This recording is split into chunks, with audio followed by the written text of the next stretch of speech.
correlation is not sufficient to understand the relationship between two variable. এটার জন্য আমাদেরকে একটু অ্যাডভান্স অ্যানালাইসিসে যাওয়া লাগে, যেটাকে আমরা বলছি রিগ্রেশন অ্যানালাইসিস।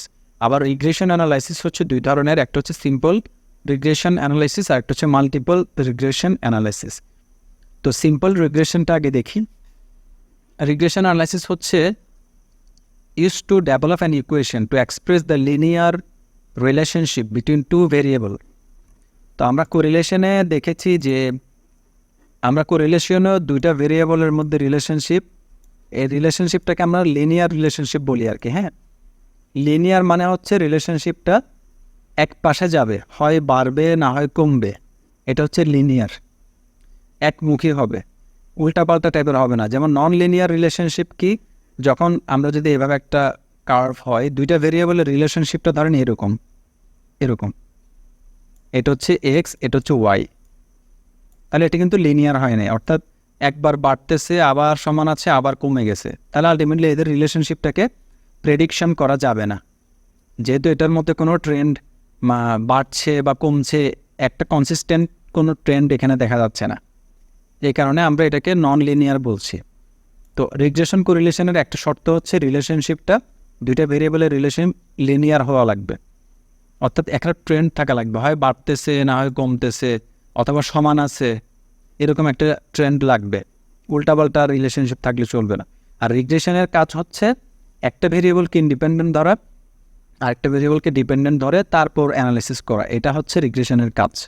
এখানে বইয়ের কথা অনেক কিছু বলা আছে, মেইন কাজ হচ্ছে একটা ভেরিয়েবলকে আমরা ইন্ডিপেন্ডেন্ট ধরি যেটাকে আমরা বলি এক্স, আর একটাকে আমরা ডিপেন্ডেন্ট ধরি যেটাকে আমরা বলি ওয়াই, এটাই হচ্ছে রিগ্রেশন অ্যানালাইসিস। এবং আমরা ওয়াই এর মানটা বের করি এক্স এর মাধ্যমে, দ্যাট মিনস যার কারণে আমাদের একটা রিগ্রেশনের একটা ইকুয়েশন থাকে, ইকুয়েশনটা হচ্ছে y equal to a plus b x, a plus b x. এই ইকুয়েশনটা আমাদেরকে রিগ্রেশন অ্যানালাইসিস থেকে বের করতে হয় এবং রিগ্রেশন অ্যানালাইসিস আমাদেরকে দিয়ে দেয়। ওয়াইটা হচ্ছে ডিপেন্ডেন্ট ভেরিয়েবল, এখানে এক্সটা হচ্ছে ইনডিপেন্ডেন্ট ভেরিয়েবল, দ্যাট মিনস আমরা এখানে যদি এক্স এর মান বসাই আমরা ইজিলি ওয়াই এর মান পেয়ে যাব, এটাই হচ্ছে রিগ্রেশন অ্যানালাইসিস।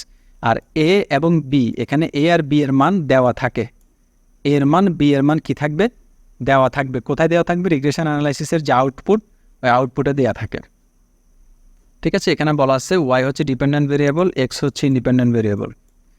এখানে এই গ্রাফের মধ্যে বলা আছে ওয়াইটা হচ্ছে কপিয়ার্স সোল্ড, এক্সটা হচ্ছে সেলস কল, অর্থাৎ একটা প্রতিষ্ঠান যদি কাস্টমারদেরকে কল করে, সেলস কল করে, তারা হচ্ছে কপিয়ার সেল করে আর কি, বিভিন্ন ফটোকপি মেশিন সেল করে, তো ওগুলোর সেলস কি বাড়বে নাকি কমবে। তো এক্ষেত্রে এক্সটা আমাদের জন্য ইন্ডিপেন্ডেন্ট, যেহেতু আমরা সেলস কল আমরা নিয়ন্ত্রণ করি, আমি চাইলে সেলস কল বেশি করতে পারি, সেলস কল কম করতে পারি। আর ওয়াইটা হচ্ছে ডিপেন্ডেন্ট, আমার সেলস কলের ওপর নির্ভর করছে কতটা সেল হবে। তো এখানে হচ্ছে এই মানগুলোকে বসানো হয়েছে, এই যে সেলস কলটাকে দেওয়া হয়েছে এই লাইনটাতে, এই লাইনটাকে আমরা বলি ইন্ডিপেন্ডেন্ট ভেরিয়েবলের লাইন, যেটা হচ্ছে এক্স, আর এই লাইনটা হচ্ছে ওয়াই, এটা হচ্ছে ডিপেন্ডেন্ট ভেরিয়েবলের লাইন, কপিয়ার্স সোল্ড। সো ধরেন প্রথমে 10টা কপিয়ার 10টা সেলস কল করলে কপিয়ার সোল্ড হয়েছে 30টা, এই যে এই ভ্যালুটা বসেছে এখানে। 20টা সেলস কল করলে এখানে সেল হয়েছে 30টা সেল হয়, 21টা সেলস কল করলে কল করার পর সেল হয় ধরেন 30টা, আবার 40টা সেলস কল করলে আবার এটা বেড়ে দাঁড়ায় হচ্ছে প্রায় 60টা কপিয়ার সোল্ড হচ্ছে। তাহলে আলটিমেটলি একটা ভ্যালুগুলো বসানোর পর একটা ট্রেন্ড সৃষ্টি হয়েছে যে আলটিমেটলি আমি যখন বেশি সেলস কল করতেছি আমার মানগুলো বাড়তেছে, আমার কপিয়ার সোলটা বাড়তেছে। তো এদিকে এরকম একটা ট্রেন্ড এসে গেছে, এই ট্রেন্ডটাকে আমরা বলছি পজিটিভ একটা ট্রেন্ড। তো এখানে তো এটা দিয়ে বলতে পারতেছি না যে রিলেশনশিপটা পজিটিভ কিনা বা ইনফ্লুয়েন্সটা পজিটিভ কিনা, এটার জন্য আমাকে রিগ্রেশন করা লাগবে। আর এখানে আরেকটা প্রিন্সিপাল বলা হয়, সেটাকে বলি লিস্ট স্কোয়ার প্রিন্সিপাল। এই প্রিন্সিপালটার কাজ হচ্ছে, যেমন এখানে যে লাইনটা আমি ড্র করব, এই লাইনটা এমনভাবে ড্র করতে হবে যাতে এখানে যে ভ্যালুগুলো আছে ভ্যালুগুলোর কাছাকাছি যাতে হয়। যেমন এখানে অনেকগুলো লাইন ড্র করা হয়েছে, একটা লাইন এদিক দিয়ে আমি ড্র করলাম, একটা এদিক দিয়ে ড্র করলাম, মানে 4টা লাইন এখানে আছে, 4টা। তো 4টার মধ্যে একটা লাইন আছে যেটাকে বলা হয় বেস্ট ফিটিং লাইন, যে লাইনটা সব মানে ভ্যালুগুলোর মাঝখান দিয়ে এমনভাবে যাবে যে যাতে ওই লাইনটা পারফেক্ট হয়। এখন ওই পারফেক্ট লাইনটা বের করা ট্রাই করে রিগ্রেশন অ্যানালাইসিস, যাতে করে আমরা ভবিষ্যতে প্রেডিকশান করতে পারি। অর্থাৎ আমাদের যখন একটা রিগ্রেশন ইকুয়েশন বের হবে, যেমন আমি এখানে সেলস কল করতেছি কয়টা, 50টা। এখন আমি যদি জানতে চাই, আমি যদি 500টা সেলস কল করি তখন আমার কয়টা সেল হবে, এটা আমি বের করতে চাচ্ছি। তো ওইটা বের করতে চাইলে আমাকে কি করতে হবে, একটা ভালো একটা ইকুয়েশন এখান থেকে বের করতে হবে, যে ইকুয়েশনটা আমাকে মোটামুটি কাছাকাছিভাবে রেজাল্ট দিবে, যে 500 সেলস কল করলে আমার আনুমানিক এতটা, সে ফর এক্সাম্পল 500 সেলস কল করলে আমার আনুমানিক 800টা কপি আর সেল করা যাবে। তো ওটার উপর ভিত্তি করে আমরা ভবিষ্যতে ডিসিশন মেকিং করতে পারি। এটা হচ্ছে আমাকে রিগ্রেশন অ্যানালাইসিস দিচ্ছে, যেটা আমাকে কোরিলেশন অ্যানালাইসিস দেয় না। বুঝাইতে পেরেছি? এখন আমরা ইয়ারটাতে যাই। যেমন আমরা যদি ধরে নেই স্টাডি আওয়ারটা হচ্ছে আমাদের জন্য এক্স, ইন্ডিপেন্ডেন্ট ভেরিয়েবল, মানে আমরা পড়াশোনাটা কিন্তু স্টুডেন্টের ওপর ডিপেন্ডেন্ট, কিন্তু সিজিপিএটা হচ্ছে ইন্ডিপেন্ডেন্ট, যেটাকে অলমোস্ট কন্ট্রোল করা যায় না। এটা হচ্ছে টিচারের হাতে। সে ফর এক্সাম্পল ধরে নেই, বা আমি কতটুকু সিজিপিএ অর্জন করব, এটা ডিপেন্ড করবে স্টাডি আওয়ারের ওপর। That means study hour influence করবে কাকে, সিজিপিএকে। তাহলে স্টাডি আওয়ারকে আমরা ধরে নিলাম ইন্ডিপেন্ডেন্ট, সিজিপিকে ধরে নিলাম ডিপেন্ডেন্ট।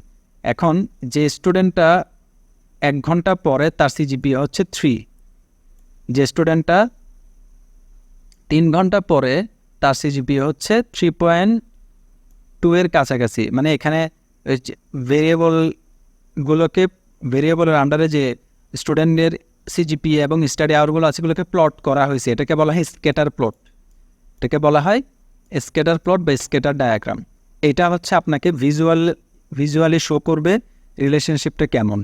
তো আবার এখানে আছে যে স্টুডেন্টটা 9 ঘন্টা পড়ে, এই যে 9 ঘন্টা, তার সিজিপিএ দেখা যাচ্ছে অনেক বেশি, 3.8-এর ওপরে। তাহলে এদিকে একটা কি দেখা যাচ্ছে, একটা মোটামুটি একটা পজিটিভ ট্রেন্ড দেখা যাচ্ছে না? দ্যাট মিনস স্টাডি আওয়ার এবং সিজিপিএর মধ্যে একটা পজিটিভ রিলেশনশিপ আছে। ওটা তো আমরা কোরিলেশনে পেয়েছি, কিন্তু এখন আমাকে দেখতে হবে যে এই রিলেশনশিপটা আলটিমেটলি সিগনিফিক্যান্ট কিনা, মানে এই ইনফ্লুয়েন্সটা সিগনিফিক্যান্ট কিনা, কোরিলেশনটা পজিটিভ আছে, ইনফ্লুয়েন্সটা সিগনিফিক্যান্ট কিনা। এবং এখান থেকে একটা ইকুয়েশন বের হবে, যে ইকুয়েশন দিয়ে আমি বলতে পারবো যে একটা স্টুডেন্ট যদি এখানে 10 ঘন্টা পর্যন্ত আছে, তো আমি এখন জানতে চাচ্ছি একটা স্টুডেন্ট যদি 12 ঘন্টা পড়ে, তাহলে তার সিজিপিএ কত হইতে পারে। ওইটার জন্য আমাকে একটা ইকুয়েশন, যেটা আমরা আগে বলেছি, ইকুয়েশন দিয়ে বের করতে হবে। এখানে কথাগুলো বলতেছে আমি যেগুলো ব্যাখ্যা করছি।